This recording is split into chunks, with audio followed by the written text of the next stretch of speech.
2500 करोड़ की प्रॉपर्टी में बड़ी नौकरी। कॉमनवेल्थ गेम्स घोटाला करोड़ों की खबर। 2G स्कैम 1,73,000 करोड़ का चूना। पीएनबी बैंक घोटाला 11,400 करोड़ की खबर। उत्तर प्रदेश रूरल एग्रीकल्चर में 10,000 करोड़ की खबर। कर्नाटक वक्फ बोर्ड लैंड घोटाला 2 लाख करोड़ का चूना। ताज कॉरिडोर घोटाला, कैश फॉर वोट स्कैंडल, गोफोर scandal, JNK PhD scam, JNK cricket scam, JNK recruitment scam, JNK professional college admission scam.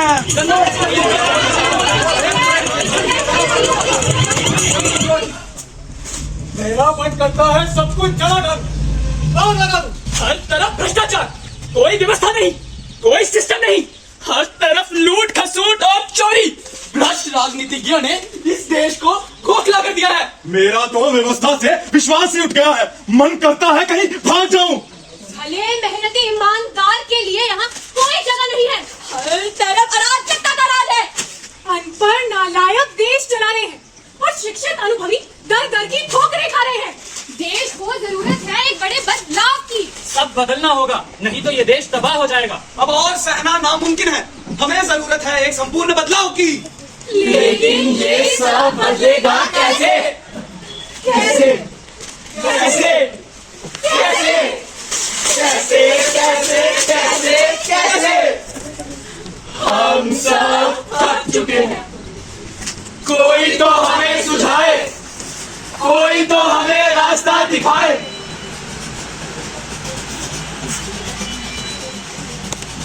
सब संभव है। क्या संभव है? बताओ। अरे कुछ नहीं हो सकता। आजादी के 78 साल बाद भी कुछ नहीं बदला। हालात और भी बदतर हुए हैं। आपने इसके लिए कोशिश की? बहुत कोशिश की। क्या कोशिश की? मैंने व्यवस्था को मोटी गाली दी। मैंने जगह जगह इसकी बदनामी की। मैंने दुखी होकर नशे का सहारा लिया। मैंने फेसबुक पर स्टोरी अपडेट की और लाइक शेयर और कमेंट्स की गिनती करती रही। मैंने व्हाट्सएप पर अपना ग्रुप बनाया और अपनी फ्रस्ट्रेशन शेयर की। मैं ट्वीट पर ट्वीट करता रहा। मैंने इंस्टाग्राम पर खतरनाक से खतरनाक रील्स बनाई। मैंने कुछ भी नहीं किया, बस जहर का घूंट पी लिया। कभी अपनी ताकत का इस्तेमाल किया? मैं जिस्मानी ताकत की बात नहीं कर रहा, मैं आपकी ताकत की बात कर रहा हूँ। आपकी ताकत? हाँ, वो ताकत जो सब कुछ बदल सकती है। ये हालात, ये व्यवस्था और आपकी तकदीर।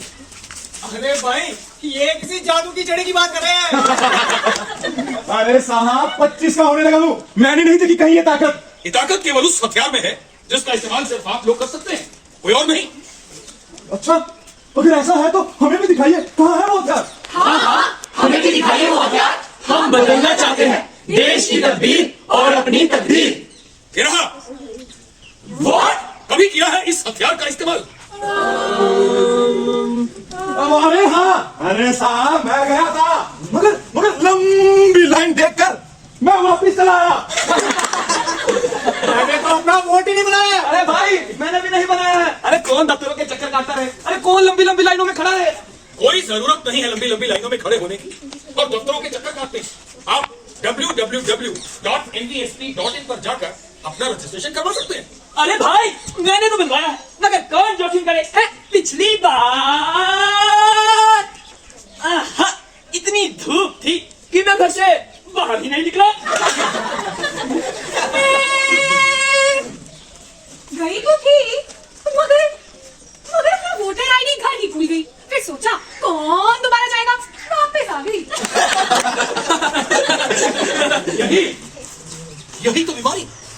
एक तरफ आप बड़ी बड़ी बातें करते हैं, व्यवस्था को गाली देते हैं, हर तरफ आपको अराजकता और भ्रष्टाचार नजर आता है। ये यूं कहे कि संपूर्ण राजनीतिक परिदृश्य से उदासीन है। वो चाहते हैं एक बहुत बड़ा बदलाव है, लेकिन जब बदलाव का मौका आता है तो उसे खो देते हैं। ये लोकतंत्र और वोट इसका मंत्र, ये वो अहिंसक हथियार है जिसके सही उपयोग से संपूर्ण बदलाव संभव है। लेकिन आप लोगों को गालियां दे लेंगे और जब सही समय पर सही निशाना लगाने की बात आएगी तो आप चूक जाएंगे। क्यों कहते हैं लोग युवा शक्ति?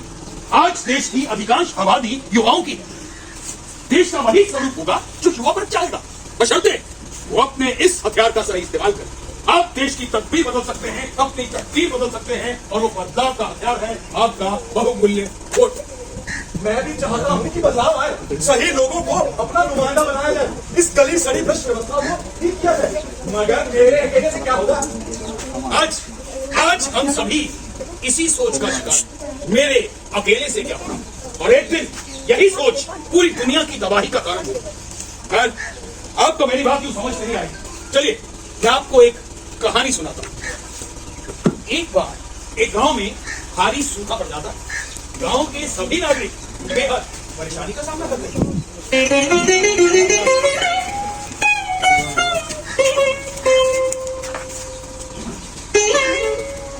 अरे भाई मेरे तो मवेशी मर जाएंगे। इस सूखे की वजह से सारी फसल बर्बाद हो गई है, खाएंगे क्या? पेड़ सूख गए हैं। धूप और लू के कारण घर से बाहर निकलना मुहाल हो गया है। अरे भाई, मेरे बच्चे प्यास के मारे बिलख रहे हैं। अरे हाथ पर हाथ कर कुछ नहीं होगा। बारिश के लिए कोई उपाय करना होगा। अरे हाँ, क्यों ना हम गांव के महात्मा जी से कोई उपाय पूछे। चलो साथ देते हैं। चलो।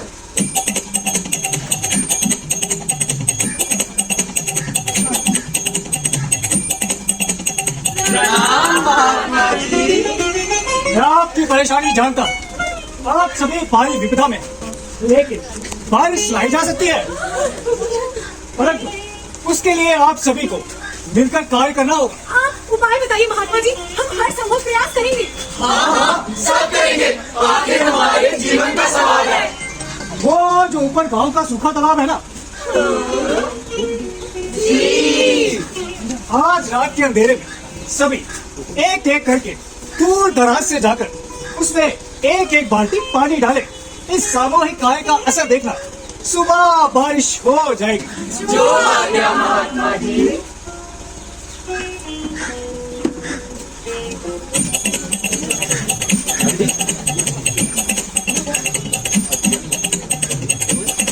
दूसरे दिन बारिश जरूर हुई होगी। अरे सैलाब आया होगा। एक बूंद तक नहीं पड़ी। ऐसा क्यों? अरे ये तो ऊपर वाले ने गांव वालों के साथ बड़ी नई शादी कर दी। मैं धोखा दे दिया। कोई धोखा नहीं दिया है, खुद देख लो।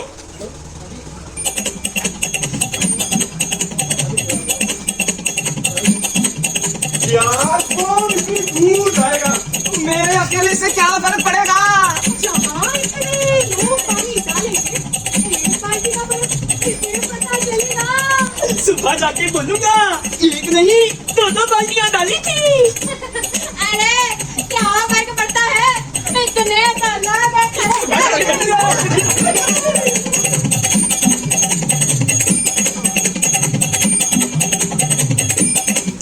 और इस तरह सब अपने अपने घरों में बैठे रहे और गांव का तालाब सूखा रहे। यही होता है।